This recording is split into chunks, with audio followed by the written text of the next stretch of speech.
So, Nick family, welcome to the Queen's Court. I'm your host, Stephanie, aka Queen. As always, we have a lot to talk about today. I appreciate everybody joining us in the chat, the panel members we're about to get to, and of course the replay game. You know how we do it. We'll talk about last week's games, we'll preview this week's games, and we'll talk about the storylines in between, including Brunson and Julius Randle being named to the All-Star team. So let's bring in Jeff Clafter, Dope Soul Sports Talk, Tony Crow, Knicks and Bruises. How you guys doing? Great. You're muted, Tone. Oh, my bad. Peace, Queen. Shout out to the chat, Jeff. I do got a question. What is Yep. that? What is that net you got behind you? That is the net from the 1996. I was coaching at the time. Championship game when we got our first automatic bid to the NCAA tournament, and the Nice. basketball and the trophy that I probably need to return. But I just one of the things that I just took home and it What? never made it. It just What? never made it back. What trophy? Right. What? Yeah, it's been in the closet for a minute. Nice. I Salute. just want to Salute bring to it you. out. Very late, but congrats. You know what I mean? Appreciate it. Appreciate it. And we weren't the favorites that year, but we made it happen. All right, shout out to the chat. So you know how we do. Let's just go over last week. I love this setup with us at the top of the slides. Love it. So this week, right now, we're 32 and 18. It was a 3-1 week. We're still fourth in the Eastern Conference. At one point this week, between last week and this week, we were two. We were half game out of second place. But that's how tight the Eastern Conference is. We've lost our last game. That was to the Lakers. Listen, offensive rating, defensive rating, net rating, top 10 for the season, and also top 10 over this past week since we last met. Fifth in net rating. The Knicks are a very good team statistically and with the eye test. Just a really, really good team. We beat Charlotte 113-92. Brunson, 32 points. Hart, 12 rebounds. Shot well from the field and very well from the free throw line, just 32.4% from the three-point line. Utah, another win, 118-103. Did I get that right? I'm not sure. DiVincenzo, 33. I remember him having maybe that. Somebody check that. DiVincenzo, 33. Hart, 10 rebounds. Shot well, 46.8% from the field, 38.2% from three, 94.4% from the free throw line. Since the trade, the Knicks have been shooting much better from the free throw line, which I'm not quite sure why, because both Quickly and RJ Barrett were two of our better free throw shooters. Yeah. Indiana, another win. The Knicks had to scrape, really showed a lot in that fourth quarter to dig out this win, 109-104. Brunson with 40, Hartenstein, 19 rebounds. Didn't shoot well from three-point range, 21.1%. Basically just 40% wasn't a good shooting night, period. And then the Laker game. What was it, a 7 or 8 point run or something like that? We lost 105-113. Brunson with 36, Hartenstein 15. Didn't shoot well from the three-point line again, 28.6%, 41% from the field, 86.7% from the free throw line. We'll get into it more during the show, but I think what we saw against the Lakers is what's going to happen for the rest of the season, and maybe even in the playoffs with Randle and OG, because I could see them saying, all right, well, let Randle beat us. Let OG beat us. But we're not going to let Brunson beat us. So anyway, who and what stood out for you guys this 3-1 week? Number one, we had an opportunity to go 4-0. That's the biggest thing that stood out to me. Like, I'm not too concerned with the loss because even in the loss, we had a chance to win. It really looked like this team is prime. You know what I mean? It's ready. It's still getting better, but we're overcoming obstacles. You know what I mean? Like injuries. Next guy up. It's a different guy making an impact night in and night out. But at the same time, our margin for error is very limited. You know what I mean? So Mm. it's a thin line because not only do we need Brunson to perform night in and night out, but we need that X factor, whether it's DiVincenzo, whether it's Hart. Right. We need, you know what I mean, the supporting cast, and they've done it. You know what I mean? So kudos to them. The Laker game in particular, though, that 7 minute stretch where we were scoreless, I spoke about it earlier. We've witnessed that throughout the year, but never 7 minutes, like over half a quarter where we did not have a field goal. And yeah, they took the ball out of Brunson's hand. Not only did they say we want somebody else to beat us, they said we want Josh Hart to beat us Right. because he was the guy that was literally left open, did not rotate out when he got the ball. You know what I mean? So they didn't want DiVincenzo to beat him. They knew he was capable of it. They didn't want Deuce to beat him. They knew he was what he's been doing over the stretch. You know what I mean? They said, Josh Hart, you're gonna have to beat us. So what I'm hoping is he hits a stretch. I mean, even his stretch last year was amazing and unsustainable, but we need him to get to where he's, you know, 37% from three. Because I think that's gonna be the strategy. Make the weakest shooters shoot. Any Yeah, I agree. Um, but can't that also happen? I mean, McBride is on a good stretch right now. Our shooters are on a good stretch right now. Um, in the playoffs, though, it's a different type of environment. It's a little more intense. I think they might be happy with anybody other than Josh Hart. I mean, I agree. I just think if with the Laker game in particular, I feel Mhm. like they didn't want DiVincenzo to beat him either. Like you know what I mean? Like he wasn't the guy that they would leave open. And when he got the ball, I'm not saying he got double teams, but you know what I mean? A second guy was looking, you know what I mean, was lurking. So they really like even when Josh Hart got the ball, there was no closeout ever. Right, You know what I mean? In that fourth quarter. It was like, no, no go ahead. yeah, yeah. And he I sh- he sh- he yeah. shot it with confidence. You know what I mean? It just they just didn't drop. Yeah. So what does that mean to you? So you're saying for you that just means he needs to shoot better. I don't know if that's gonna happen. I think he is what he is though. Well, what I will say is he has pride. You know what I mean? Like he's not afraid to shoot it.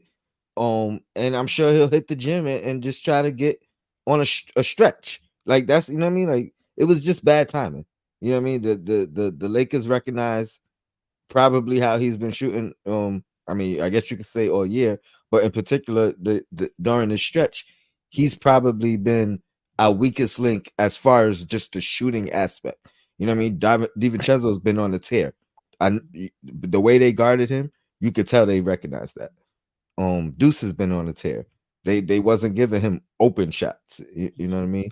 And credit AD's defense down the stretch. Like he was looking like um defensive player of the year, and I know he's been in that conversation all Mhm. year. But that game, that fourth quarter, I seen it. Like, Yeah. this is what he's been doing. Yeah. Like, can't really argue with it. You know what I mean, I was making an argument for iHeart, but Yeah. Yeah. Jeff, who and what stood out for you this week? Well, I just think the contrast between a team like the Pacers and a team like the Lakers. The Pacers are a young team that doesn't play a whole lot of defense, and they really rely on their scoring to beat you. And the Knicks have a defense that, when it's locked in, can shut you down. And they didn't have the ability to get stops down the stretch. And the Lakers are a team that doesn't do it every night, so they're not going to be, the stats aren't going to show them as an elite defense because they don't always try. But in games where they're locked in and they really want it, and this was a game that, like, you could watch like a dozen games that the Lakers have played this year, and I bet their intensity level was higher in this one than just about anyone that they've played. They really wanted that win. You could tell they were locked in, and they have that championship pedigree where they can shut you down because James is a terrific defender even now. AD, as Tony pointed out, was phenomenal defender, and so and when you're a one trick pony on offense, even if as good as that pony is, they were able to force those four misses and 2 turnovers during that 7-minute stretch from Jalen, and that was all she wrote. Nobody else really stepped up, but Right. I'm going to continue to bang the Precious Achiuwa drum a little bit, though. I've really been impressed with him in the absence of OG Anunoby.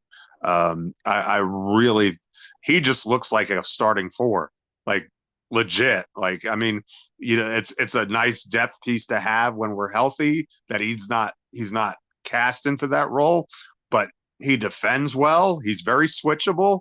Yeah. He's the Tom Thibodeau dream, right? And not the best scorer finisher in the world. I'll be the first to admit that, although he's had some nice offensive games in a Knick uniform. After 10 games, I thought, why did we even trade for this guy? And then after that, of late, he's really shown, okay, light bulb turned on. That's why they like this guy. I mean, he's very athletic, very switchable, very long, very tough.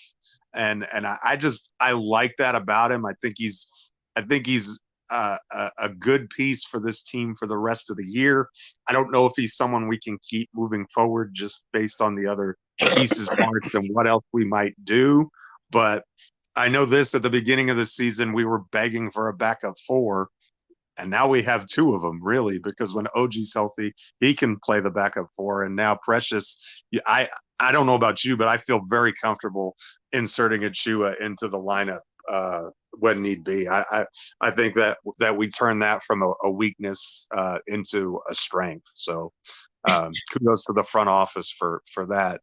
Now, if only Malachi Flynn were the point guard option that we needed, then it really would have been a home run. But that's not happening.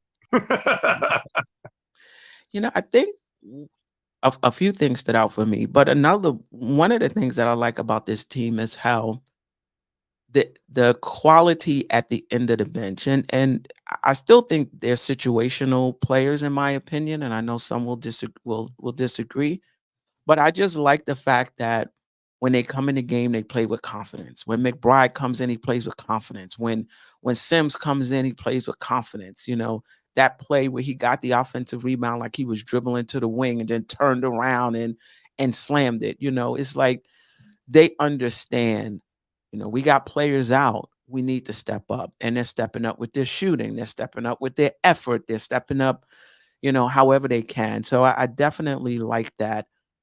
Seeing that this week, listen, we went 3-1. OG missed the week. Randle missed the week. And we still went 3-1. No, those were 2 starters on our team. So kudos to the rest of the team kind of stepping up and taking on. Grimes was out too. And Grimes was out too, exactly. A rotation player. He's a rotation player at the very least. He's going. Right. He plays 18 minutes or so. So that's another. You're right. So I that stood out for me. And to your point, Jeff, Precious is stood out for me in his perimeter defense. He was on LeBron. First of all, it told me that Tibbs trusts him to put him, to put him there. So, and you could just see the way he navigates screens. He's just a really smart defensive player. And I don't know. I think if you're a 4 or 5 and you come to the Knicks, they bring you to the side and you get a little tutorial on how to get an offensive rebound because he fits right in on the offensive boards, right? So I'm with you. I was like, what is going on with Precious here? But as of late, he's looked he's looked really really good for us. So I'm really really excited about this team. Like I said, statistically, we look good, and the eye test, we look good, and so it's really about some concerns about OG, some concerns about Randall. Can them guys get back in time and be full strength um, for the playoffs? Um, this is our first show since the All Star break. Excuse me, since the All Star reserves were named. So, just your thoughts on both Brunson and Julius Randle. Julius Randle for the third time in his 5 years here, being named to the All Star team. Um, well deserved for both players. Um, Agreed. and to me, like both of them deserve, all the credit and kudos in the world. Number one, Brunson arguably should have been a starter. Whether it's Knicks fans in general or just his lack of star power outside of Knicks fandom, or just the general basketball fan not really knowing what Brunson has done, and I think him making the All Star game and participating in the 3-point contest will help his notoriety exceed the Knicks fan base. And for Randall, what I really love about it is, the coaches and the players could have easily left him off, knowing that he's not going to be able to play and participate in it. But no, they gave him his credit, what I mean, and they'll deal with the replacement part later, which what I mean, I think that's the way you handle these situations.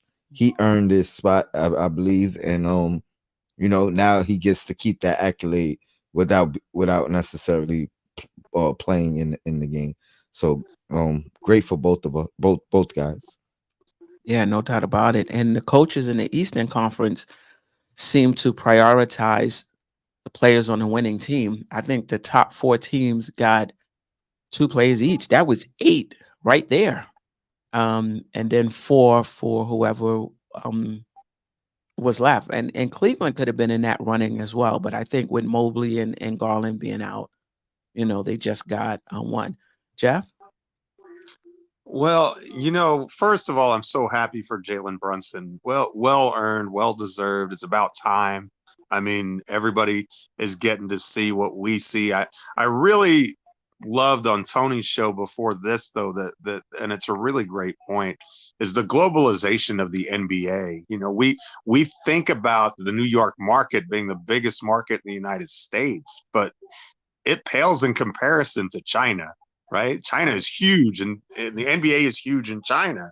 And I bet those, they don't, not that they don't follow the league, but Jalen Brunson's probably not on their radar all that much, Right. as compared to some of these other big names like Dame and guys who have done it longer and just have reputations. And so, at first I was really down on Knicks fans, and I was like, you know what? And I know, and I agree with Eru to a certain extent that, yeah, we're an older fan base. We don't necessarily, but let's give old people can get on the phone and because I can do it. Then we know how to get on the technology. Like, I'll give you an example. Like, so on Friday night's show, you looked at that whole audience was old heads. Like, Yes. all of us were like, we did a thing at the end of the show, Tone. I don't know if you got to see any of it, but we were just asking how long they'd been a Knicks fan, and almost all of them went back to the 80s and 90s at the least, And some to the 70s. yes, and some to the 60s even. So Right.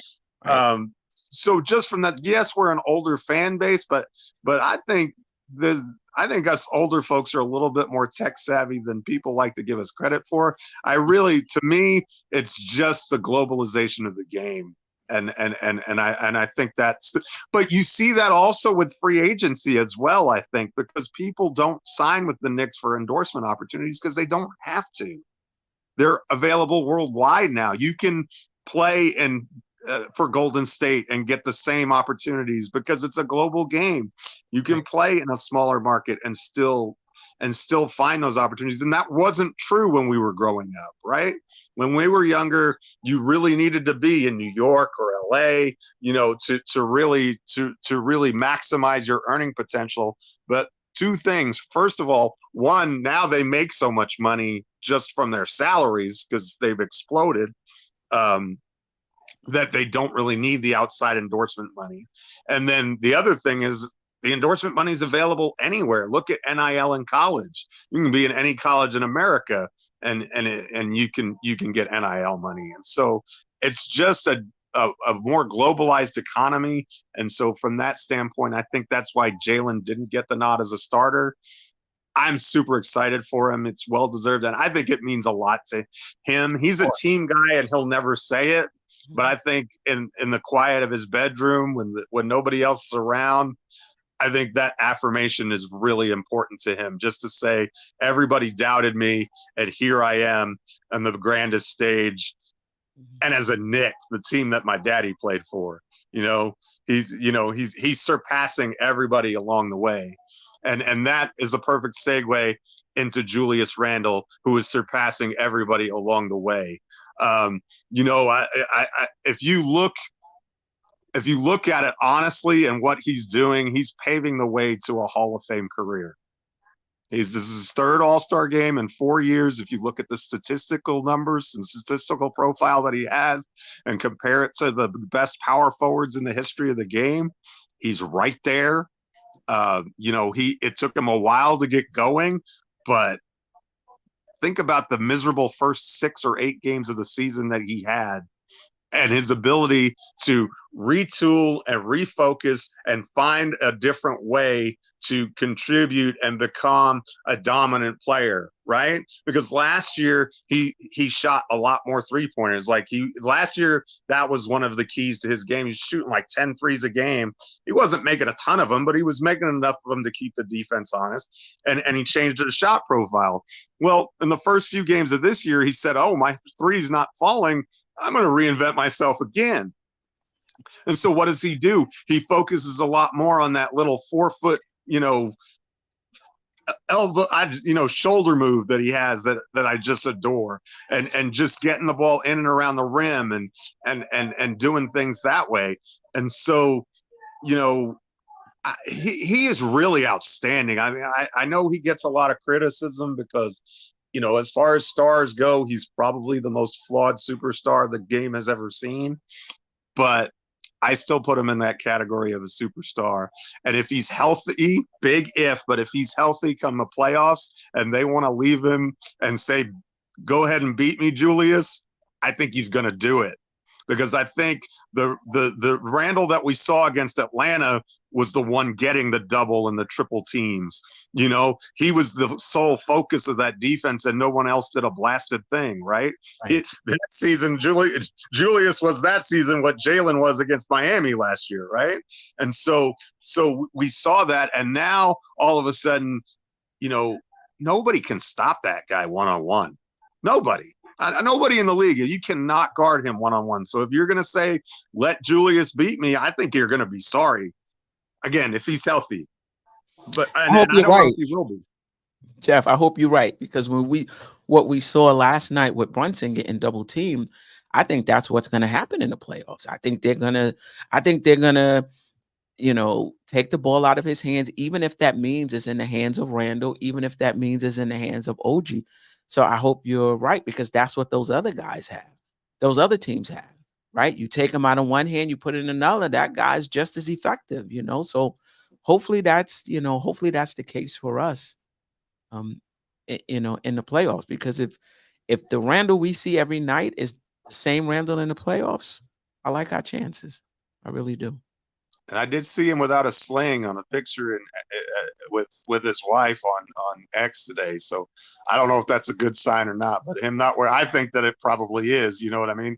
That maybe his rehab on that shoulder is on schedule. Knock on wood for right now, because if he could come back shortly after the All-Star break and get a chance to really round back into shape, because I really feel like early season a lot was, still recovering from that ankle, and getting in basketball shape.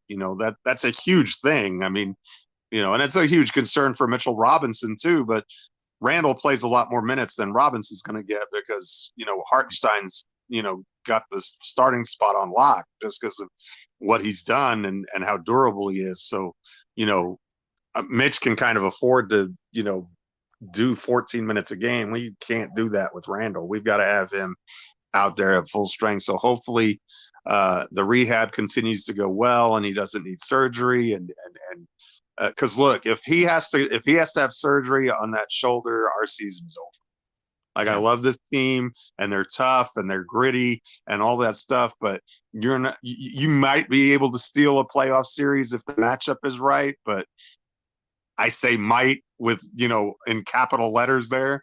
But your ceiling for the team is just completely different if he's not going to play. So hopefully his rehab continues to go well, and if it does, look, this team creates a lot of issues for people. No doubt right? about it. I wonder, any thoughts on, I know, Tony, you talked about this a little bit on your show. Brunson carrying a lot of the load right now with Randle and OG out. Then he's going to play All-Star Weekend. Then he's going to be in the 3-point contest. And I thought somewhere I saw he was in the skills challenge, but I must have read that wrong. Your thoughts on, and before the season he played in FIBA. Any concerns about him And wearing Tibbs is coach. Right. But I don't. I think he's playing the minutes he's playing because we don't really have anybody. I don't think it's just a Tibbs. I don't think this is a Tibbs thing. I think Tibbs doesn't. He doesn't want turnovers, And when you look at Brunson's numbers, the non-Brunson numbers, they're not good. They're just not good. I am concerned a little bit. Like, I'm happy for him, you know what I mean? Do your thing. But to your point, we don't have anybody. So that's where the concern is. He's not afforded rest. Like I've said earlier,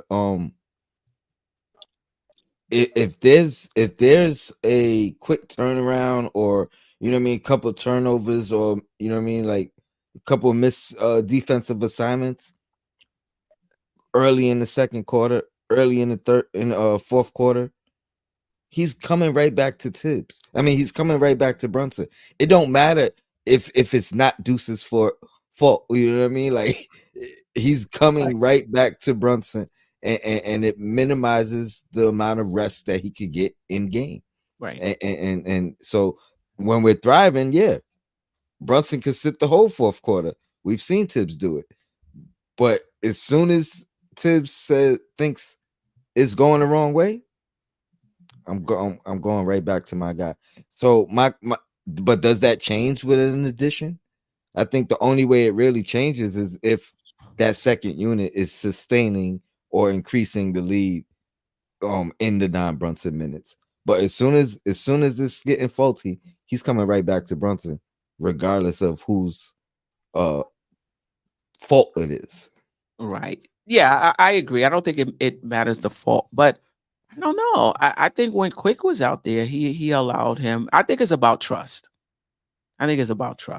Whoever's leading that, that second unit. So, we'll see what happens down the stretch. But that is a concern of mine, not just in the regular season, in the playoffs as well. The non-Brunson minutes, the intensity is going to be ratcheted up a bit more in the playoffs. No doubt about it. And a lot of what we're seeing now is going to be harder to do in the playoffs. I'm not saying we can't do it. It's just going to be harder. You're playing a team, 4 times, 5 times, whatever it is.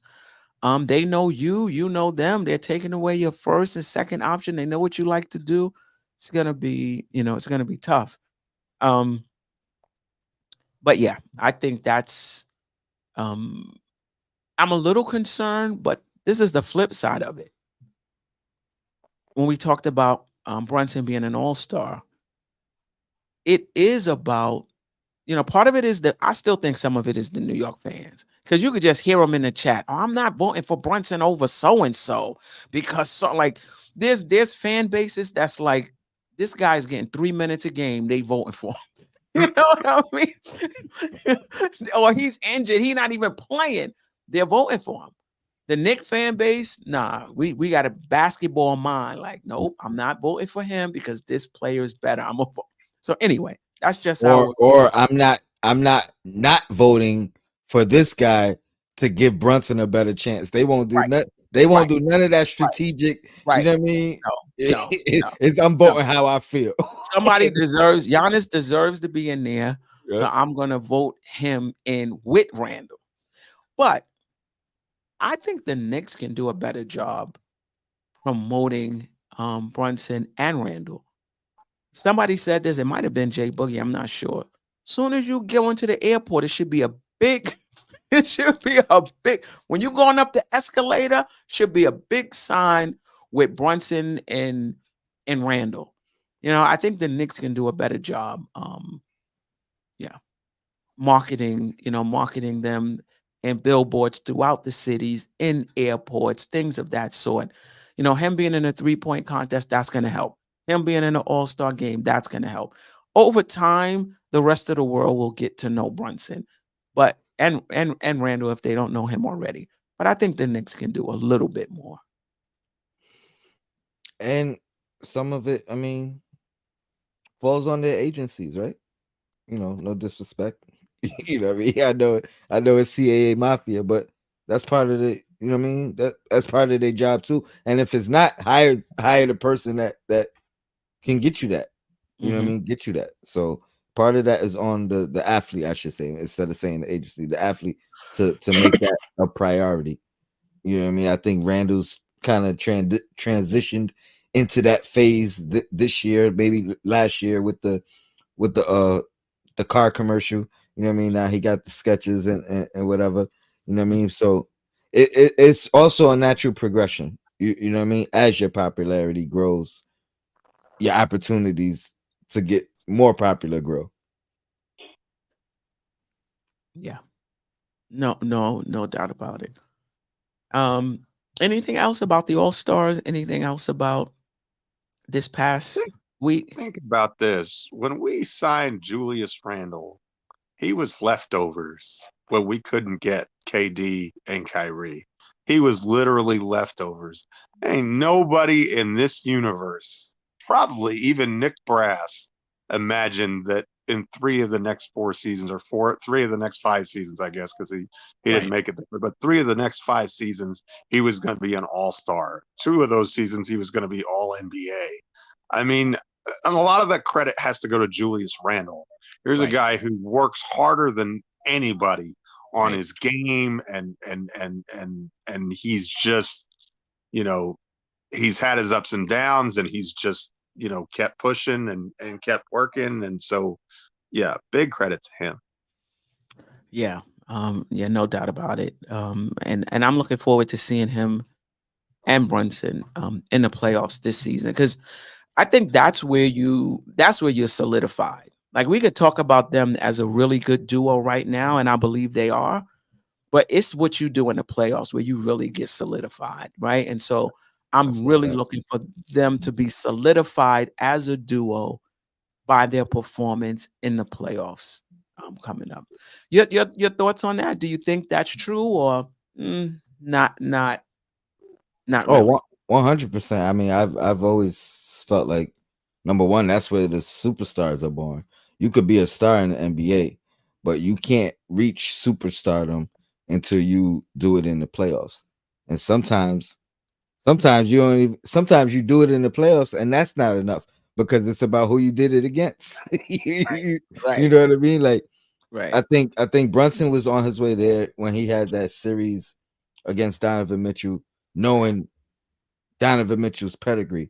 I think the problem that ensued was he was sharing the court with Luca.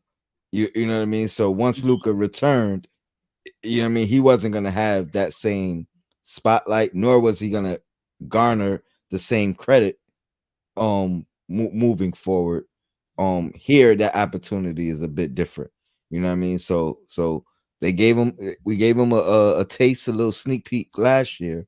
Mhm. This year is gonna be, you know what I mean? This is where they really get to see who he is and who we are.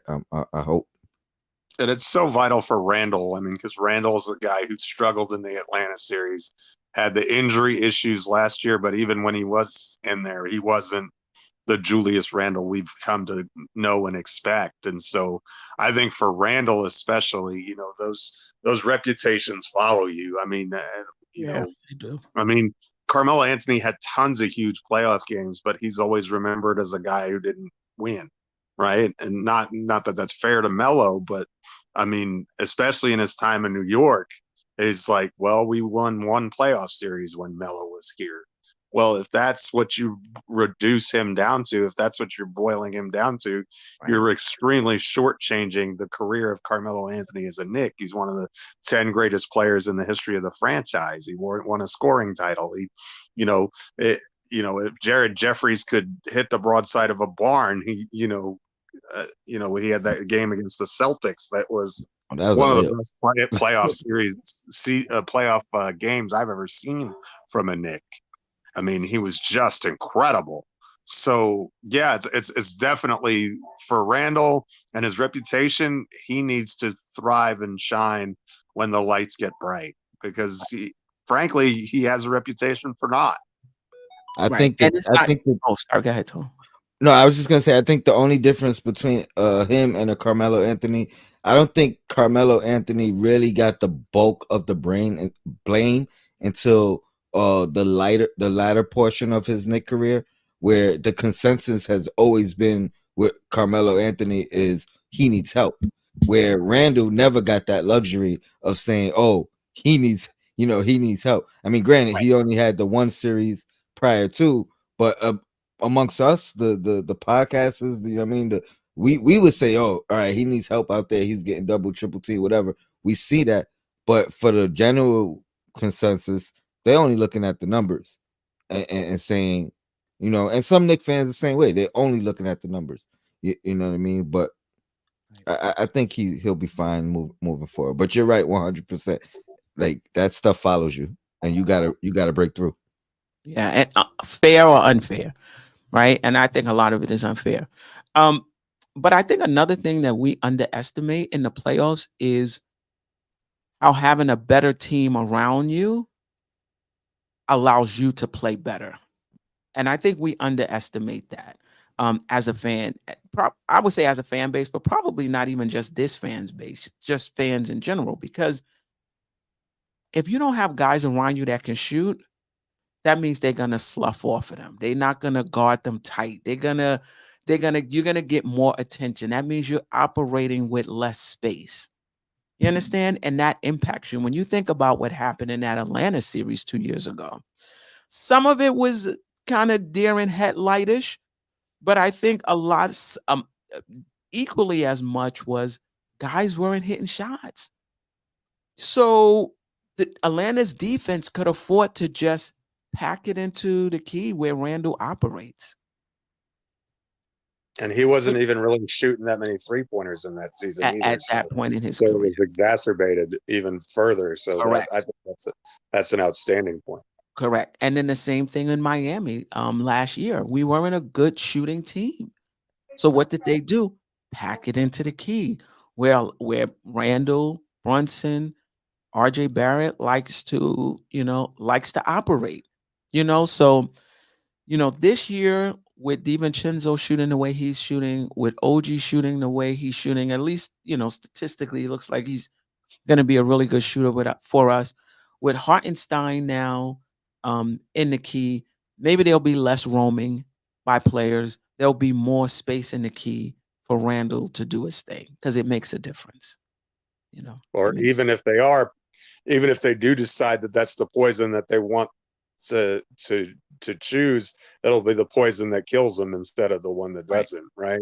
Right. Because OG shooting 50% from the corners, you may say, well, we're going to have to live with that defensively because Right. Brunson is so good and Randall is so good. We're going to Right. have to hope that DDV and OG miss shots, and if they don't, you're going home.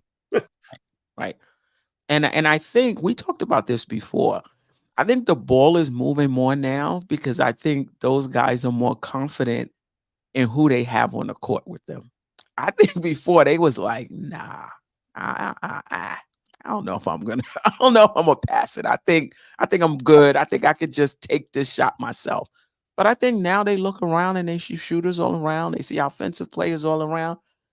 I just feel like they're more comfortable giving the ball up because now I don't hear a lot of complaints about Brunson and Randall being selfish the way we heard those complaints before. And I said this before, there's some players, um, LeBron James, he operates, doesn't matter what you're shooting. If that's the right play, I'm going to make the right play. Whether you're shooting 23% or 45%, that's the right play. That's not Brunson and Randall. If you ain't hitting it, you ain't getting it. Like that's how they operate. And I think now they see OG knocking down shots. They see Devo, all right, here, yeah, all right, cool, here. You can have it. That's part of the ball movement. People were saying it was the offense.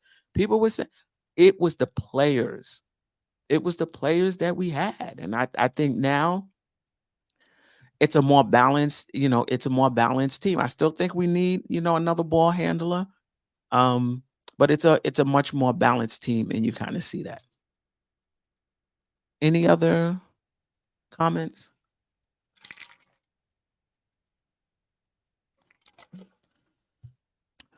All right. Let's get into well, let's talk about the injuries first. How concerned are you with OG and Julius Randle's injury? OG has a injury history. Um, and Randall, not really, but this is the second year in a row, some sort of fluke type injury. As well as we've been playing without him, just don't think it's sustainable without those two guys. To your point, Jeff, we don't get Randall back, or if he's back healthy, I don't care if we're the 6th seed. If he's back healthy, I don't care if we're the 7th seed. I still feel like the Knicks will be fine. But if he's not back, or if he's not 100%, I'm very concerned about that. And similar to OG as well. We need him also. And I like the attitude we have. Everybody stepping up and doing their best to fill in, and that's great. I'm not sure how sustainable that is when we get to the playoff. Just any concerns about OG and Randall's injury? I'm I'm super cons- concerned. Go ahead, Tom.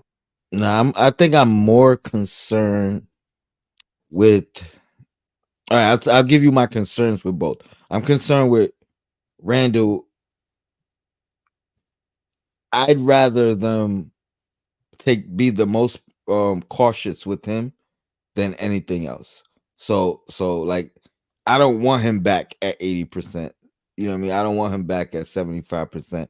If it takes us waiting till next year for him to be 100%, then that's what I want them to do. And that's what I want him to do. Because Lord knows he's probably willing to play at 75% and 80%. My other concern with Randall is when does he reach 100%? Because as we've seen him coming off the surgery to start this year, I mean, granted, in hindsight, it was only about 6-7 games, maybe 9 games for him to start getting his rhythm back. But are we gonna have that window when he comes back for those 9 games? Does those 9 games begin in the playoffs? We can't afford that. You know what I mean? We can't afford him finding his rhythm going into game 1 of the playoff series, because I already know what You know what I mean? What the energy's gonna be like. Mhm. So I'd much rather him not play if he ain't already back into the rhythm, the game shape, and everything else. OG, I am concerned just because I thought he would be back by now. It went from day to day to it's been a week, right? You know what I mean? And no indication that he'll be back. And they And calling him out 24 hours yes, before the game instead of like a game time decision. yes. And somebody, I don't know if they was trolling, but somebody told me they said 4 weeks or it was so I don't know where that came Wow. from. I couldn't find any confirmation of it. So maybe they was trolling in my chat. But you know what I mean? Like, yeah, the more time he misses OG, I'm more concerned because um this isn't more unexpected. We saw what happened to Randall and we understand why he's out. We Mhm. don't know what the hell happened to OG. You know Right. what I mean? We're like, we didn't see an injury, we didn't see what happened. You know what I mean? We don't have no visual conception of all right, we understand why he's out and could fathom a time frame. So that's my concern with OG. Right. Um, but it does bring down the price moving forward. Maybe, maybe not. You know, man, because they already knew his injury history. So that's a good point. Shout out to um I think it was Apollo Williams already on it. Is OG worth 30 million a year? He already missing 5 games. But I think they already knew about his injury history. So that's gonna be interesting. Well, when I say brings down the price, what I'm saying is it's a negotiating tool. Right. You know Right. what I mean? Like, Leverage. Leverage. Yes. Yeah, I agree. Jeff? Well, the thing that hurts so bad about the OG Anunoby trade is you've already you sent two starters out to require him, so you're down, or two guys who had starters minutes. I know quickly came off the bench, but he played 25 minutes a game. So you trading what 50 minutes of game time for one guy who, you know, under normal coach is 32, probably under this coach 40, but uh, you know, uh now you're down to zero, right? And so it's kind of like you're not getting any return on your investment. And so from that standpoint, it's frustrating. And again, it's about sustainability. I don't think anybody can, as fun as this week was, I don't think anybody can look at what we did this week and say, yeah, we can keep doing that. You Right. know, Ananobi does so many things for us that don't show up in the stat sheet. And the other thing is, I really want to have him on the floor because I think he's kind of got to find his offensive chops with this team. Yes, You he know what I'm does. saying? In other words, I was under the impression, and maybe this is just mistaken on my part, but I was under the impression that he kind of had a little bit more in his bag offensively, and Mhm. that Toronto kind of held him back. And so I was kind of looking forward to, especially him playing with the second unit, kind of like RJ did, and being able to show some of those things and develop those things and blossom in that role, and or at least find out if he can do those things, right? So that when you get to the playoffs, you're not flying blind. And if when you get to next year, you're not sitting and wondering, well, can OG fill some of those gaps for us, or do we need to bring someone in who can get it? Because I kind of feel like our window is small. And I say window is small not because we're old or anything like that, but Brunson's on a great contract. Randall's on a great contract, you know, but we're fixing to have a big contract number for DiVincenzo, a big contract number for Hart with his extension, Mhm. a big contract number for OG, whatever he's going to get paid, because they're going to pay him a bunch. Like there's, what the exact number is, we don't know, but it's going to be a lot. And I wouldn't be surprised if it's more than both what Randall and Brunson are making currently. So, I don't be surprised if this offseason, if OG's the highest paid player on the team. And I know that'll get a lot of criticism because they'll be like, we have two All-Stars. Well, you got to remember that that's just how contract cycles work.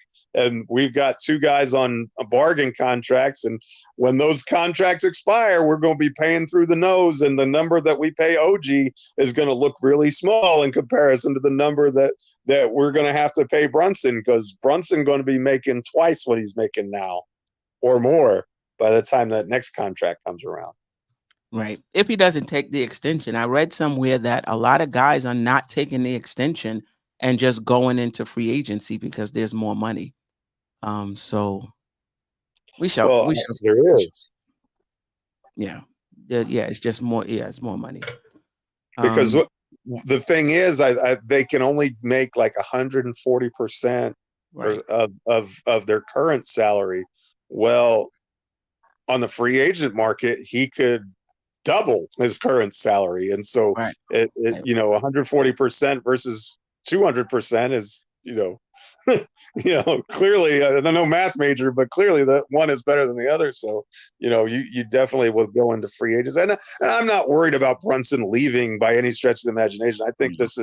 this is the situation. This is his team. The Knicks are going to build around him. He's the guy here, even more so than Randle. I don't know if Randle's going to be here long term or not. But I'm the only player I'm confident about saying he's going to be around for the foreseeable future is Jalen. Clearly, he's the guy that they're going to build around, and they should. Everybody else, they'll move them if the situation warrants it. I cannot see them moving Randall, a 3-time All-Star, 2-time All NBA guy, unless they are bringing in somebody who has more accomplishments. You know what I mean? Like Well, so. what are they chasing this summer, though, Tone? They're chasing players Well, with well, more accomplishments, well. I and mean, that's and so probably Randall and Mitch and Grimes and anybody else who's not bolted down is going to be in that conversation for that. And that's what I'm saying. I'm not advocating or even saying the Knicks are going to just blindly get rid of Randall. If there's nothing better out there, and if they don't think they can upgrade from him, then yeah, he'll probably be here. But if Randall was the centerpiece in an Embiid trade, I'm just using this as an example, I don't think the Knicks blink in bringing in Joel. I don't think they blink. I think they do, for the simple fact. I mean, granted, Randall has been injured now 2 consecutive years, but those are freak. Take the injury of Embiid out of it. Insert player, whatever, big name player. But that's my point. You can't, if we're talking Embiid, you can't take the injury aside. And when we're talking about moving Randall, I think you got to make a list. Now, how many people are going to be on that list that you're willing to move Randall for or replace Randall with? Let me just, you know what I mean? Because that's essentially what you're talking about. Replacing Randall with the bigger star. How many of those guys are on the list and will be available? And that's where I say the chances of Randall being moved, I think, are slimmer than most people think, because I don't know. You know what I mean? Embiid was that guy, but with this new injury and on top of the previous ones, how much do you? I mean, I think they gotta really weigh that out. Do I want to continue to build with Randall, or do I want to include Randall in the trade with Embiid, or can I get Embiid here with Randall Brunson and then and that be what I wanted to do? Because I always considered that being more their strategy than it being, oh, now I gotta pair Brunson with this guy. I thought it was, I always assumed it's pair the 3. Who's the third guy we could bring with Brunson and Randall? Right.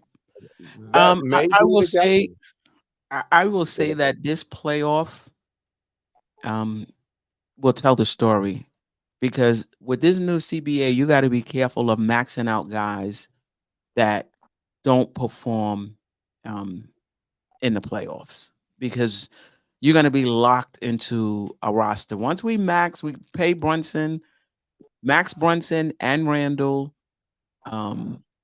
pay OG. The Knicks they're going to be at that second apron. It's going to be really hard to improve your team. So you got to be sure that when you get to that second apron, if you have a championship contending team, you good. You good. You don't mind being locked into that team. But if you don't, you do not want to be locked into a team that's not a championship contender and you can't really make the moves you need to make. So I think this playoff series is going to be a really big one for Randle and the front office. He already got new representation. He letting them know right now, I want the max. I'm a 3-time All-Star, 2-time All NBA, maybe even 3-time All NBA. I want the max. And they probably saying, I need to see you in the playoffs. I need to see if you're going to be that guy that besides Brunson. And so the playoffs is gonna say a lot. And the second thing, to your point, Jeff, That's fair. if the Knicks, first of all, I'm not sure who a star is that's going to become available.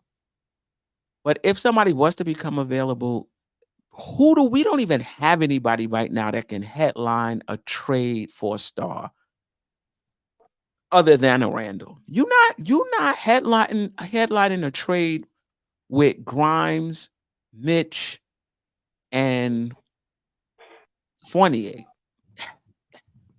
Maybe? I don't think so. 11 tradable draft picks is what headlined that trade, though. It depends on who the star is and if in that my- team wants draft picks. I mean, fair enough, but I think that's what the treasure chest has been for all this time. You know what I mean? So I think if it's cap relief somehow and the treasure chest, then we have what they need. If they absolutely want the assets, I mean the player assets, it's gonna be tricky no matter what, no matter who it, you know what I mean, no matter what, because who's to say they want the guys whose salary match? Yeah, You know what I mean? yeah, no doubt about it. But I also think these draft picks that we have are getting less and less valuable by the season. You know, not that they're not valuable, but a little less and a little less. The better you become as a team, the less valuable they become. Still first round picks, though. Still first round picks. I want to take your point a step further, though, Queen. It's not just our playoffs that are going to determine that. It's going to be a lot of teams' playoffs. What happens if Doc Rivers flames out in Milwaukee and they're out in the first round? Does Giannis suddenly become available? And if Giannis becomes available, does Julius Randle become the centerpiece of that trade with draft picks? Right. And I agree with you about the picks that we have from other teams, but I think that the draft picks that we have that are meaningful is we still have the ability to trade our 25, 27, 29 unprotected and the swaps in between, and that's long enough out those are lottery ticket picks that franchises are interested in. I don't think anybody's that interested in our 2024 this year's first round pick because it's going to be in the 20s. Nobody cares. Like they'd rather have the Dallas protected first rounder because it's probably going to convey and it's probably going to be a better pick. But those future picks if they're long enough out in the future, you never know what can happen to a franchise with injuries, if it gets blown up, or all kinds of things can happen that, you know, that can turn what looks like a bad pick into a lottery pick of, you know, top 5 pick. And so I those are the ones that I think Tony is talking about as the really attractive ones. But again, I think it depends on a lot of things. You know, who becomes available and what happens and all those situations are being monitored, and that's one of the reasons why the Knicks have kept their flexibility. But again, I'll go you one step further again and say that it's not just that. Nobody wants to trade for Dante DiVincenzo's contract or Josh Hart's contract, or not that these are bad players, but they're not headliners in a trade. If they need to be in there for salary filler, that's one thing. But Julius Randle is a legitimate bona fide all-star. If, in other words, if you're losing a top 5 player in the league, and that's what we're talking about here, and you can at least say, hey, we got an all-star level talent back, plus we got draft capital into the future. I think that's a lot easy. And even if that's not meant to keep Randle, even if it's just we got this all-star player so we can flip him so we can get other draft picks, right? Because if you're going to tear it down to the studs, some teams want to do that, but they, that way they can take, instead of just getting 4 draft picks from you, I can get 4 draft picks from you, and I can get another 2 or 3 from them, and all of a sudden I have 7 first rounders, and that gives me, well, that's what Oklahoma City did, right? Right. In a perfect world, we win the chip with Tibbs, Randle, and Brunson. Like in a perfect world, those are the 3 guys that I really want to be on this team, particularly Tibbs and Randle, because I just feel like they just get so much business, so much underappreciation, in my opinion. And if they can finally win one, and then everybody can just get off their back. But we'll see. No, then they'll be, why didn't they win 2? Right. Right. Not in New York, they won't. Shit. 50 shit. They build him a statue. You know what I mean? Brunson get a seat next to Clyde in you know what I mean, in the Knicks Hall of Fame.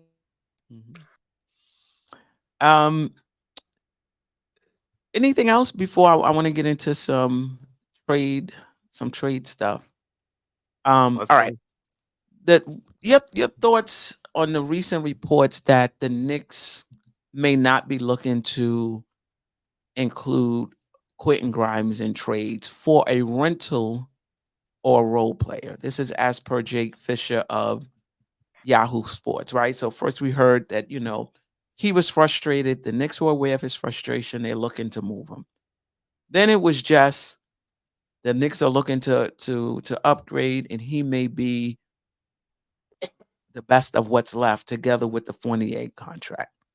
Now the reports are, and again, these are reports, we don't know, that the Knicks would rather hold on to him than trade him for a rental or a role player. Thoughts on that? I think that's always been the stance, though. I think if he was being included in the trade with Fournier, it wouldn't be a rental. You know what I mean? It would be a way to further extend the asset for next year.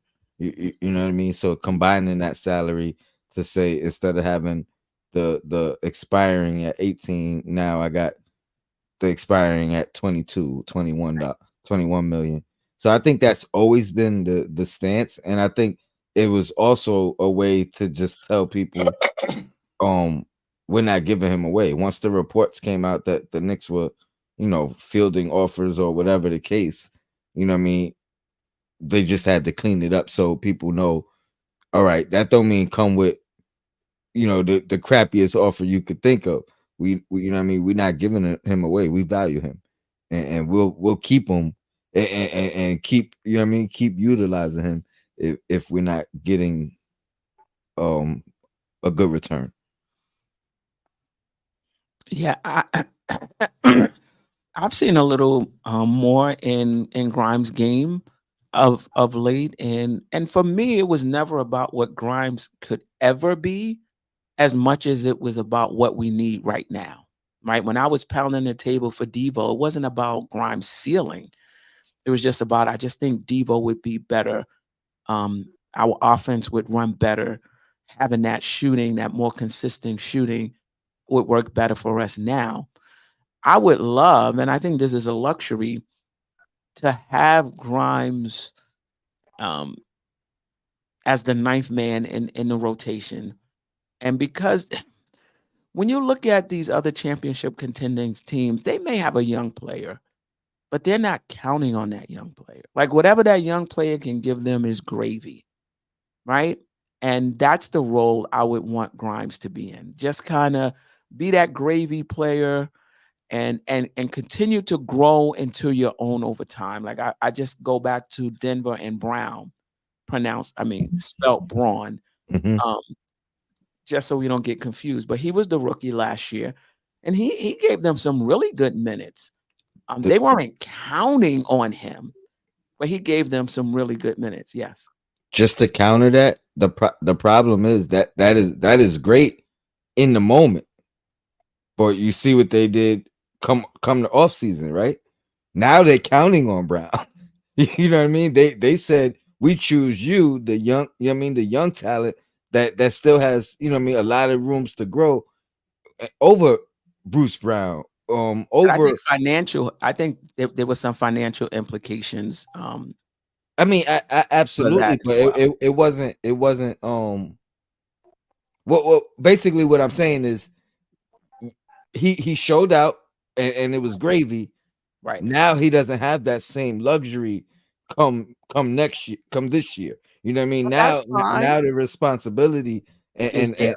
is there. You know what I mean? So I'm just putting that as a parallel for Grimes. The more he shows and proves, you know what I mean? It's gravy. Like you want him in the gravy situation now, but then once he provides that, at moving forward, it becomes a responsibility. But that's You got fine. to repeat that Yeah, or, that's or fine. do more.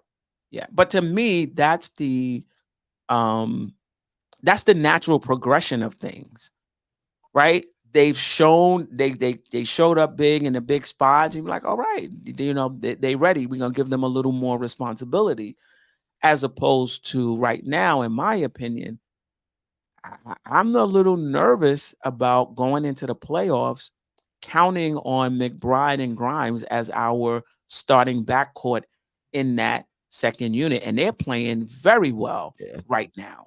Bruce is playing with confidence. I don't think he's there yet in terms of running a team, but in terms of his defense and his shot making and his confidence on point. Grimes, I'm seeing some things and putting the ball on the floor. He's just playing looser out there. So both of those guys are playing well. The playoffs are a different beast, though. The playoffs are a different beast. So I'm a little. I don't feel as comfortable counting on those guys. I wish they were in gravy spots. Yeah. I mean, I wish they were in gravy spots. But the way this team is built right now, we actually have to count on them in the playoffs. And them gravy spots don't get minutes in the playoffs. You know what I mean? Them gravy spots, you know what I mean? They don't get opportunities. You know what I mean? At They least get consistently. You're yeah, right. they'll get it in the regular season, you know what I mean, in a pinch. That's a good Come point. come playoffs, Yeah, you that's know a what I good mean? point. Like mm, Yeah. Yeah. That's true. And somebody said, Jay Williams, shout out to Jay Williams, appreciate you. Don't be nervous. It's halfway, a lot more growing to do. Yeah, no doubt about it. But the growing in the playoff, growing in the regular season and performing in the playoffs is just different. Um, but that's not to say they won't step up. I'm just saying if I had to play the percentages, I would be a bit more comfortable, particularly behind Brunson, having somebody with a bit more experience at that one spot. Thoughts on, and now actually we can get into some trade targets. But before that, thoughts on Lowry on the buyout market, and this is for the chat as well, because I know that when we did the show Friday, there were a good number of people in the chat who just give it to McBride. Just let McBride, be the backup, come what may. Whether he got to take his lumps, whether that, we get out of the second round or not. That's what I'm hearing. If you saying go with McBride, that's what I'm hearing. That basically you saying he's going to develop, he's going to take his lumps, and if he doesn't perform well, all right, we go home, but he'll be better for the next year. That's what I'm hearing. But thoughts on that second unit and maybe bringing in a Lowry off the buyout market if we can't trade for a seasoned veteran. And we're talking 12 minutes here. 12 for how many minutes are going to be behind Brunson? Not much. So we're not talking a lot of minutes. Tone, what's your thoughts? Um, I'll be honest. I would, if we're talking Laurie over, I'd rather give Deuce that spot over Laurie, to be honest, and Wow. and let him take his lumps, and not saying he won't, like, because I think there's a chance that he produces, right, Right. that he shows up. Yeah. Yeah. But if he don't, let him take his lumps, and I think he absolutely will grow and get better from it. Lowry, and it's not so much that I'm opposed to him, and you make a great point. If it's 12 minutes, that maybe that is Yeah. is just what we need from Right. him. You know what I mean? But the question is, if it becomes anything more than that, that's where it starts to get scary with me, because I don't know. I don't feel like he's the same. I No, think he's he, not. you He's know what not. I mean. I do feel like he could bring, like, if we doing Larry, and granted that's buyout, so it's not giving up an asset. I guess it's a low risk. You know what I mean? I wouldn't mind it because it's low risk.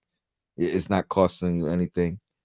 But I much rather target other guys, but they probably wouldn't be available in buyout. So now we're talking, what does it cost to get them? So yeah, if we talking buyout, I don't mind, because that means we missed out on trades, or we didn't pull the trigger on trades. Let me ask you this question about Deuce because I think um, a lot of fans share your sentiment in terms of him going into the playoffs, taking his lumps, which means the team is taking their lumps as well, not just him. You're okay with us maybe not getting out of a round because we didn't have a um, good enough tested backup point guard. You're okay with him taking his lumps at the expense of us maybe not getting out of a round. Well, I think his lumps will I think his lumps would be the same 12 minutes anyway, if that. You know what I mean? Like, because knowing Tibbs, if it's getting lumpy, he's gonna sit down. He ain't gonna get to play through it. You know what I mean? Like, it's gonna be increased minutes for Brunson, increased That's responsibility. the point I'm Yeah, trying to make, though. Then he gets worn down, I you know. I get you, but I don't know if Larry changes that sentiment, and I only say that because I don't know what Tibbs' relationship history, or you know what I mean. Like, if we're talking Burks, now I know Tibbs trusts him. He trusted him to be a starting point guard. He's gonna trust him in that second unit. You Right. you know what I mean? I don't But do know you if think at this point in Tibbs' career with the front office that they're bringing in anybody that he doesn't I approve don't of? I don't either. I don't believe that either. So it would have Tibbs' stamp, but I also think it's gonna be the same. That's what I'm saying. Mhm.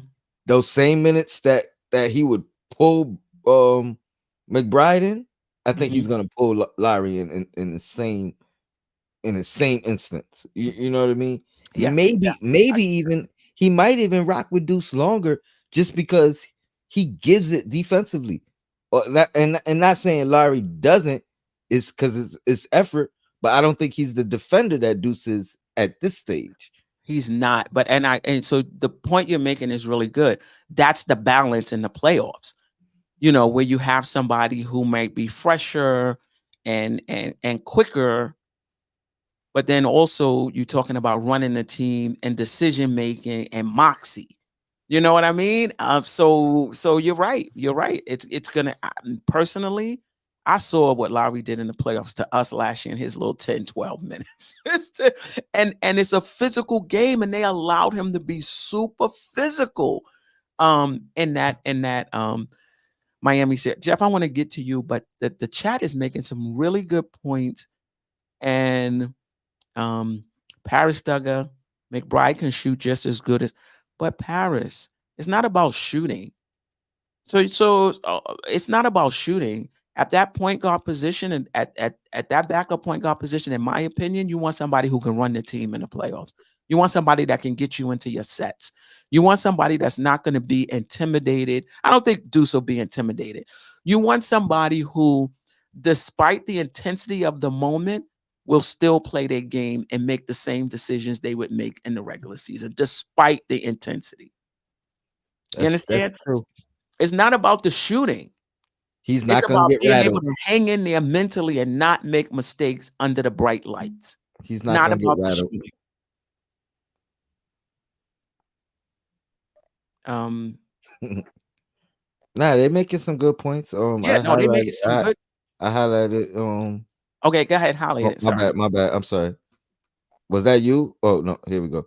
Mhm. He's a better ball handler than Deuce, can settle things down 100%. And then A-Train, he reads the game better than Deuce reading is fundamental.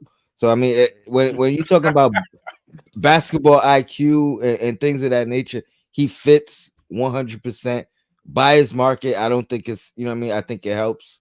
And I mean, who's to say he can't play alongside Deuce? Yeah. So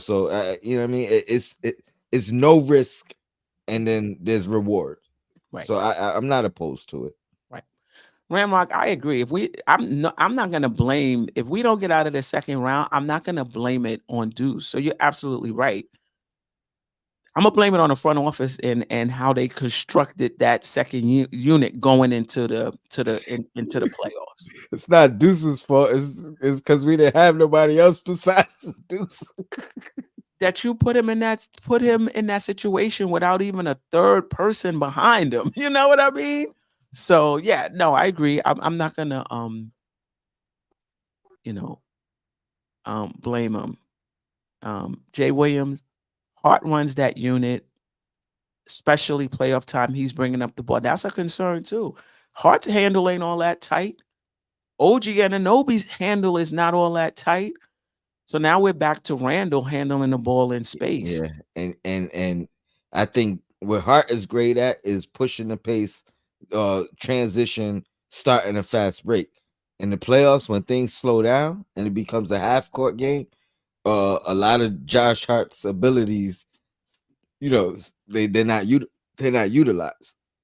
He's he's playing. He's get the rebound, push the ball. I'll take that all day from Josh Hart. You know what I mean? Get them off balance. Then you got to regroup. But then that's where when you got to regroup. You know what I mean? When you got to settle things down. You know what I mean? That's what we're talking about with Lowry or Deuce's lack of that ability. So I agree. Yeah. Yeah, okay. I wasn't trying to pick up your head. I was trying to get to another comment.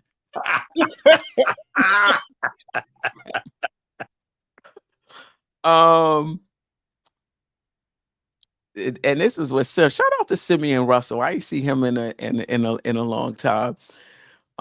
Hart's handle and decision making is suspect at times. Like when he's going coast to coast, as long as nobody is in his way, he's good. If he got to switch directions, or if somebody stands in and he got to make a decision, no, it's not going to work. So yeah, I think having that secondary ball handler on that second unit and really somebody that at times you could put next to Brunson, I think is important. I think for me, and I've said this on the show, for those that don't know, I have my own channel, Dope Soul Sports and Knicks Talk, and we have a weekly show now on Fridays because the Knicks are playing a lot of Thursday games. I see an opportunity for the Knicks this season. If we're healthy, if Randle is healthy and OG is healthy, I see an opportunity for the Knicks this season. Boston with that thin bench. I don't know what's going on in Milwaukee. They lost to Utah last night. I watched at least the fourth quarter of that game, and maybe this is just them getting used to a new coach or whatever. I think they're 1-3 or 1-2 since Doc has gotten here, so they're going through whatever they're going through. 1-3. 1-3. Embiid might be out for an extended period of time. I don't know. Maybe even I see an opportunity for the Knicks. I need the Knicks to just shore some things up a little, just a little bit, to go on this run. And I think that's why I'm pushing for a few things. And I know I don't see Keith Turner here. Keith Turner's like, yo, we're not winning the championship this season. Let's just rock out and, just enjoy it for what it is. And I'm saying, shit, maybe we can, if we could shore some things up. I mean, Anyway. get a Miami run going. You know what I mean? Might see us in the finals. Right. All right. So the Knicks, these are all reports. Jeff, did you want to say something about that before we move? What it comes down to for me is flexibility. In other words, how many clubs you got in your golf bag, right? If you just have a driver and a 7-iron, you can't do as much as if you've got the 3 and the 1 and the 5 and the 7 and the pitching wedge and the sand wedge. And the more clubs you have in your bag, the more versatile you are, the more different things that you can do. And it very well could be situational, but what if we have a situation where we could really use a guy like Lowry to run the second unit? And if he's getting cooked on defense, maybe you bring Deuce in for that game instead. But you have the option there, and their skill sets aren't duplicates of one another. In other words, the purpose of bringing in Kyle Lowry isn't because he's another Deuce or a better Deuce.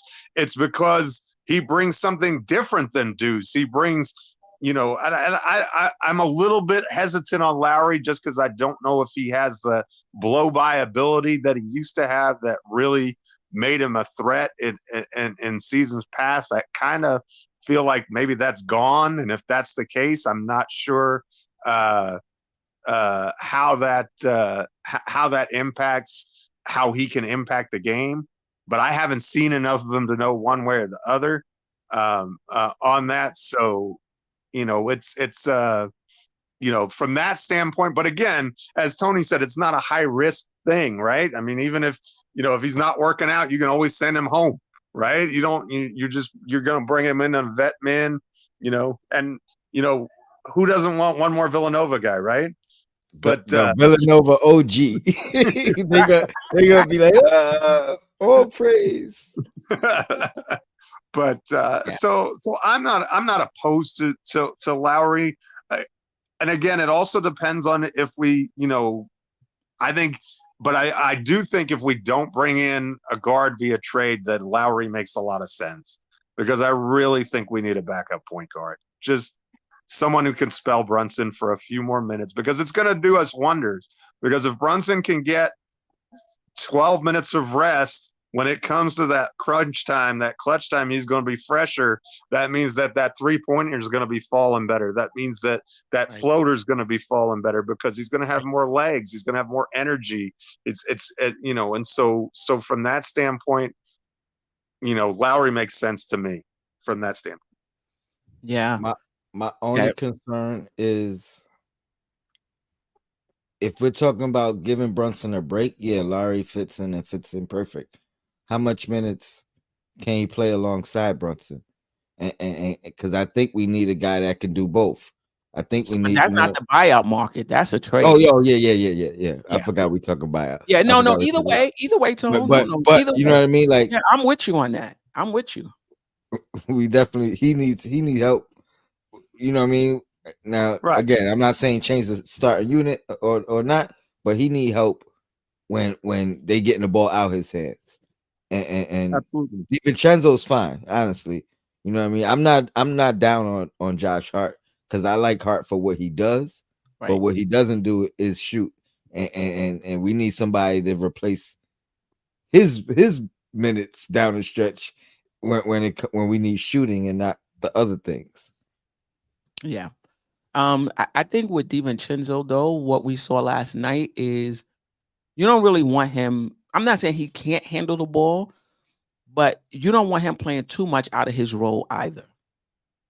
You don't want him playing too much out of his role. When they was taking the ball out of Brunson's hand, I don't know, the Knicks didn't look like they was used to it, but they better get used to it, because it's going to happen, particularly with Randle and OG out, they're gonna see more of it.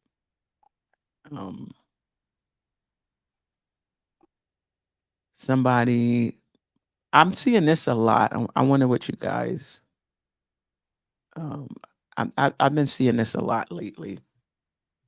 Randmark, I appreciate you. I don't understand why these so-called Knicks fans don't believe in our team, especially when we're playing good. Um, your thoughts on that, and then also for the chat too, because I think somebody, yeah, I don't we think. believe we just being honest. Yeah, We need a that- stable guard when Brunson sits. point blank. Period. That part. Okay, all right. We could be playing good. That doesn't mean we can't be better, right? You should always be looking to get better. Like even championship teams are always looking for ways to improve their roster. You tell me that the Boston Celtics aren't looking for ways to add depth to that bench for the playoff run? I got news for you. They are. That doesn't mean they're not happy with the way things are going now. You can be happy with how things are going now and still be looking to improve the team. I don't think anybody on this panel is saying that we should do something that's going to actively hurt us. What we're saying is explore opportunities to fill in the gaps because this team is not perfect. Yeah, we're on a good run right now, but we're not perfect. And so if you can get yourself where you don't have as many holes, that's going to help you come playoff time. That and look at the standings. That we're playing great and we're still in the mix with like 5 other teams just to get home court advantage in the playoffs. So if you're going to differentiate yourself from those teams, and now some of that may have happened on its own with Embiid's injury, and who knows what's going to happen there. But if you want to differentiate yourself from those teams, you got to look for ways to have value added, to just increase on the margins, because that's what we're talking about. We're not talking about revamping the entire starting 5 or anything like that.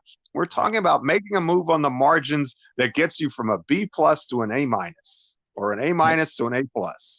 Jeff, you made a good point. As well as we're playing, we still in the thick of them. We haven't been able to separate. As well as we've been playing, we have not been able to separate from the rest of the Eastern Conference because they're playing well also. And if somebody makes a move, that could tip the scale in their favor even more. So I'm like, okay, the Knicks don't want to go after DeJounte. I'm all right with that. But please let him go to the West Coast. Okay, I hear you, Tom. Um, um, please let him go to the West Coast. I don't need him tipping the scale for another team in the Eastern Conference. Let me just ask this last conference because I know you gotta go and I want to get your opinion. Knicks are reportedly looking at PJ Washington, who is not a very good rebounder. I need my power forwards to rebound, but that's beside the point. Any concern that could be an indication that Julius Randle might be more than 2-3 weeks away? Yep. Not only that, but I'd much rather them. I like when they was talking about Gafford over PJ Washington. Like, Right. but yeah, that's the first thing that comes to mind. Because he's not. I mean, I guess he could play the 4 and the 5, but I think that's the first thing that came to my mind.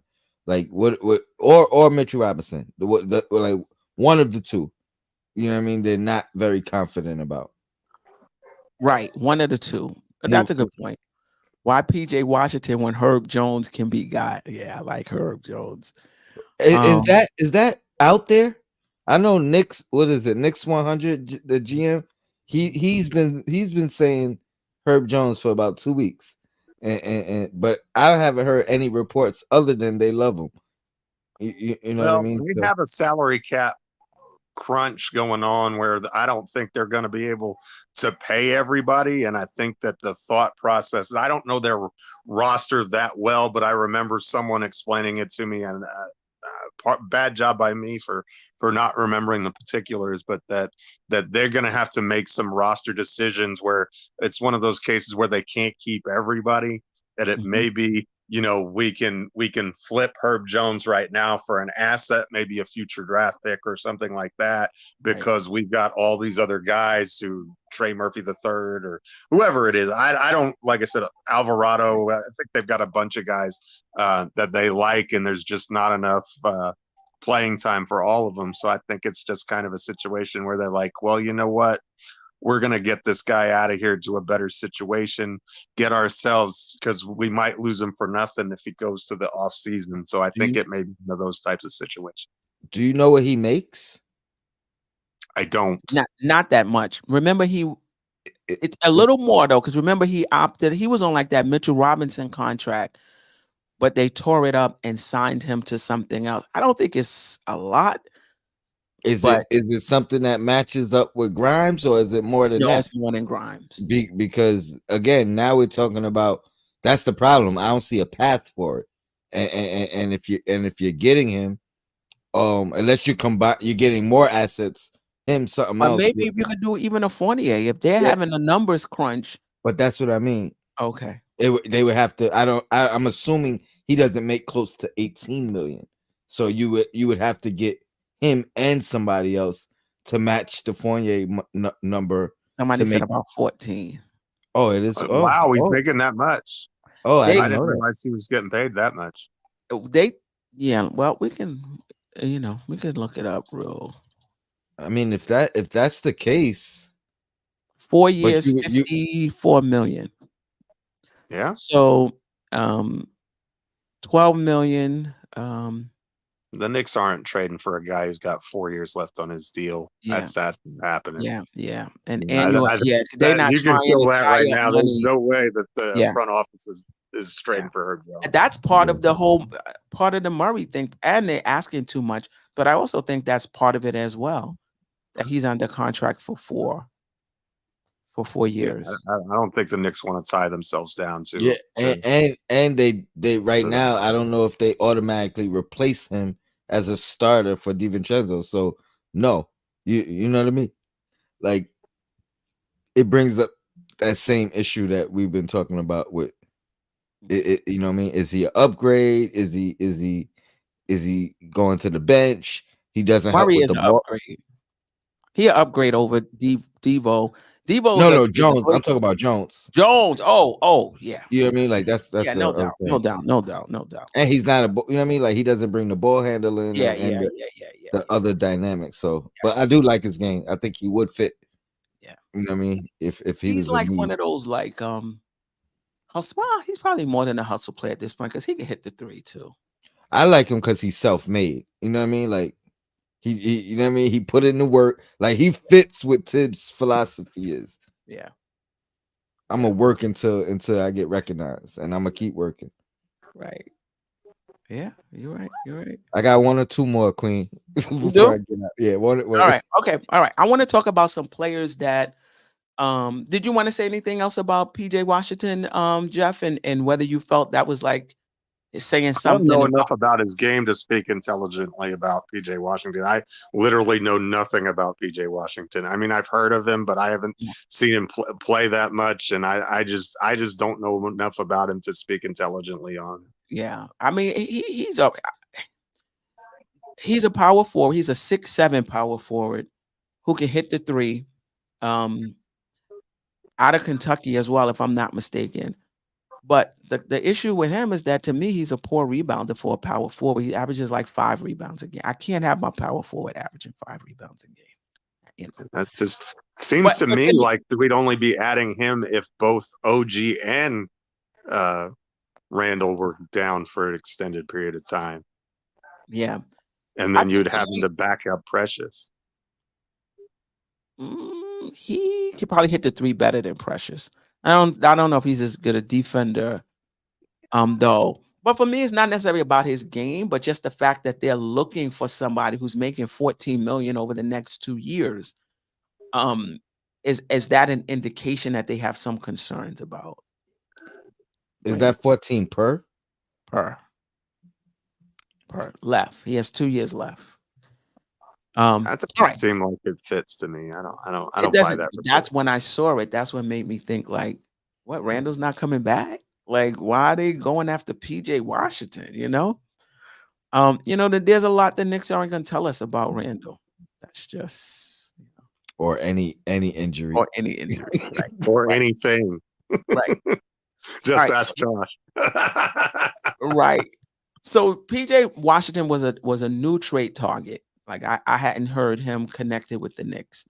And today also I read about Colin Sexton. Now, Colin Sexton is, getting some time on Utah, but Keontae George is there and they're more committed to him at that point guard spot. And when I was watching the game last night, he closed in that second unit. Now, I think part of it, he closed in the second half, played this most of the second half, if I'm not mistaken, particularly the fourth quarter. But I think part of that may have been that they were down 19. That was the team that got them back into it. So they just rolled. They just rolled with it.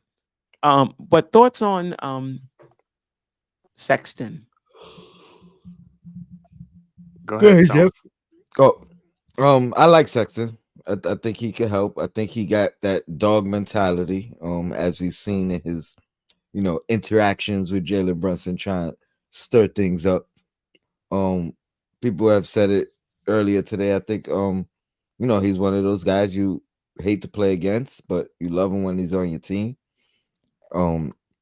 Not quite the defender of as a Patrick Beverly, probably a much better offensive player than Patrick Beverly, but I get those type of vibes from him. You know what I mean? Like he's feisty, he's gonna get up in your airspace, he's not gonna back down. You know what I mean? I remember him going at it with Kevin Durant on that one possession a couple years ago, and taking that challenge. Yeah, I think he could fill the quickly void for sure. I don't know if he's gonna play alongside Brunson. That's my only thing. So it limits us in that versatility Yes. slot. Yeah, because I don't see you playing him and Brunson together. Well, if he can't share the court with Brunson, then there's no sense in trading for him. Because a player like Sexton is going to cost you something, and he's a player that's worthy of more than 10 minutes a game. So if you're not going to be willing to at least play him on the court, if he can't play with Jalen at least for a few minutes, then it's not worth spending the assets to acquire him, in my opinion. I think Colin's a really good player. I think he solves a lot of our second unit issues. If we're going to get that type of player, it's got to be someone who can play in tandem with Jalen, because otherwise their role is just too small. Right. Does Clarkson have enough playmaking ability because I think he could play alongside Brunson when need be. You know what I mean? He'll give us the firepower off the bench. Yeah. My only question is his ball handling.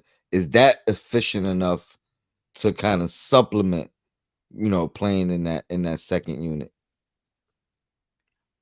Welcome, Keith. I was just talking about you earlier, positively, of course. He surprised me last night when I was watching him play. And maybe this was just a good game he was having. But he shot when he was supposed to shoot. He drove to the basket. He drew the defender. He made the passes. He drove and hit people on the 3-point line.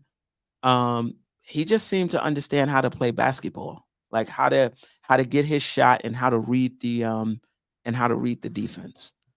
So I wasn't tuning in to watch him.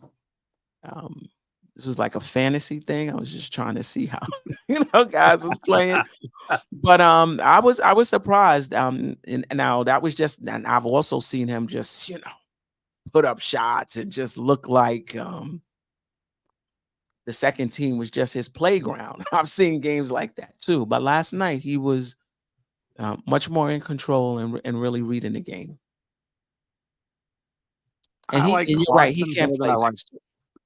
I like Clarkson better than like Brown. I'm not a huge Clarkson fan though. I can't really put my finger on what it is. I don't know. I've just never been a huge fan of his. Mhm. For whatever reason, I you know, beggars can't be choosers. I guess it depends on what the price point it is to get Clarkson. Like, I know you're dealing with Uh, Utah, so I know it's probably going to be steeper than it ought to be, uh, but and it's going to be Grimes because one thing about Utah and Atlanta, those two teams are actively targeting Quentin Grimes. They want Grimes. Like, they Who were haven't the made a teams? secret Utah about and who? Atlanta. Okay. Utah and Atlanta really like Quentin Grimes from everything that they're teams that have contacted the Knicks about Quentin Grimes. So that there's interest there. So And, Grimes would certainly be part of that. And it goes back to our discussion. Is Clarkson a good enough player to trade Grimes? I don't know. I don't know that he is. Nah, he better than Because I'm assuming that you're probably going to do that would be Fournier and Grimes to get that done, yeah, and he's hopefully not yeah. any draft capital. But I don't know if I think that's an overpay. Just in my opinion, I think that's an overpay for what Clarkson brings to the table. That's just Nah, my I opinion. think Clarkson I, gonna I pull that second team all the way all the down. way down. I agree 100%. And he's same timeline as Randall Brunson. You know what I mean? Like he's entering his prime. You know what I mean? My only question with him is it's a two-part thing. And it could be a negative or a positive depending on how you look at it. Is he the team guy that just accepts his role, you know what I mean, and fits in? Like, even in Utah, he never asked for the bigger role. Donovan Mitchell left, he didn't ask for the keys. He made his role. He's in the second unit, you know what I mean? So I don't know if that's like the positive spin on it, or is it like he's just happy with whatever he gets, doesn't have that, you know what I mean, that want to be better, that want to be the Mhm. best. So those are my two. I'm leaning towards more of the team guy because I've never really heard anything negative, but I could hear somebody saying, "Oh, he don't have the drive to kind of be the best or be that guy." But because you would think in Utah he would have, you know what I mean? Especially once all those, this is my team now. Like, this is my opportunity. But Right. he made the best of his opportunity in the second unit, and you got to respect that as well. So it's just a double-edged thing. Yeah. Yeah, he would. All right, let's get out of here. I already noticed it's been 1:45. Let's do a quick. Somebody said that Cleveland on a burner in second place now. That's all right. Um, I know it's all right. And they We'll got get him. skate schedule Cupcake City coming up for them too. Still Yeah, yeah. 4 or Their 5 games. schedule They're is going not to be. that great. You're right, Jeff. All right, so we got the Grizzlies on Tuesday, Dallas on Thursday, Indiana on Saturday. You know, tough teams. Even Memphis is tough when you're going in there without, they've had a lot of injuries as well, but we're going in there without Grimes, Randall, and OG ourselves, right? So they're 18-32 on the season. They lost their last 5, 13th in the Eastern Conference. Dallas, 3 games over 500. They've lost their last 2, 8th in the Western Conference. And Indiana, 28-23. They won their last game. They're 6th in the conference. We beat them last, Saturday. Was it Saturday? Thursday. Last week. Saturday. It was Saturday? Thursday. Saturday Oh, was what? Lakers. Oh, yeah, Saturday. yeah. So we're 1-1 against them. 0-1 against Dallas. 1-0 against Memphis. Memphis has a really good defense. They're ranked 10th in defensive rating, 30th in offensive rating. Dallas, good offense, 12th in offensive rating, 25th in defensive rating. And Indiana, first. The H is for Halliburton. I'm kidding. How's it? They're first in offensive rating, but just 26th in defensive rating. The thing with Indiana is the pace that they play at. If you can't control the pace, the game can get away from you really quickly. And now you're putting out a lot of energy trying to get back in a game when we're already shorthanded. But this is what it's looking like coming up. Your thoughts on this week? I think we start a new winning streak. I All think right, we all right. start a new winning streak. My biggest concern. I hate doing this, but my biggest concern is the Pacers. I think we owe the Mavericks big time, and I think Brunson is due for a breakout game against the Mavericks. You know what I mean, and a win, in a win. So I'm going 3-0 on this one, Wow. with the Pacers being the toughest one. Mhm. But yeah, we start a new streak for sure. At least 2 more losers lounges this week. Actually, Memphis is the team that concerns me the most, and that sounds crazy, but they're 10th in defensive rating, and with the injuries that we have right now, we go through stretches where we struggle to score. And Memphis seems like the team of the 3 teams that we play that's most equipped to exploit that weakness. With the Pacers, yeah, we're 1-1 against them, but the game we lost was the it was the OG trade. So we were without Quickly and Barrett, and we didn't have the players. We didn't have OG or Precious or Flynn yet either. So we were kind of, you know what I mean? We had Randall and Brunson, but we were, I think Fournier probably even played that night. It was so bad. But and then the Mavs game, last time we played the Mavs, we just walked through the first quarter and were getting crushed, and then, we couldn't get the offensive rebound at the end. Sound familiar in Dallas, I know. But Right. yeah, I'm much more worried about teams that struggle. Uh, I'm much more worried about teams that can guard us than I am about teams that just score a lot of points. Because I feel like even in this stretch where we haven't had all of our guys, our defense has been really good, and so I kind of feel like we're still going to be able to guard the Dallases and the Indianas of the world. And I think since they're not as good defensively, maybe we saw it the other night. Brunson was able to kind of carry us on his back to a win, and they had no answer for him. They couldn't do the same things that the Lakers were able to do. And so, and Dallas kind of similar situation. With the injuries that we have, I'll be happy with 2-1. Anything less than that, I'll be disappointed. Really? Wow. Yeah, I'm saying 2-1, but if we went 1-2, I wouldn't be disappointed. I just think that we were without 3 rotation players. Nah, We without.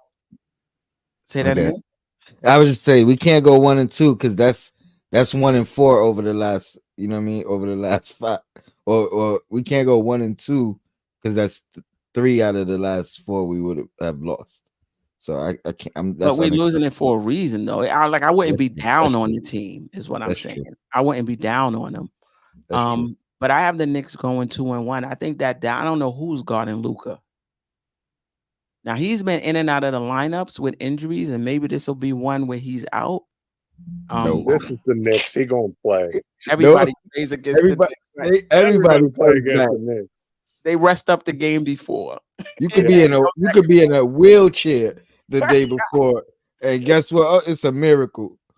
He could be in a coma in the hospital in Dallas. They'd fly him in. He'd miraculously wake up and then drop a 70, 30, 20 triple double. Oh yeah. Yeah. So I'm saying 2-1, but that Indiana game, I think the Dallas game is going to be difficult. I don't know because I don't know who's guarding. Maybe you put Josh Hart on him. Who's guarding Luka, and Indiana is their pace that they just play at such a. We're shorthanded. They play at such a fast pace. We really have to control it and slow the game down.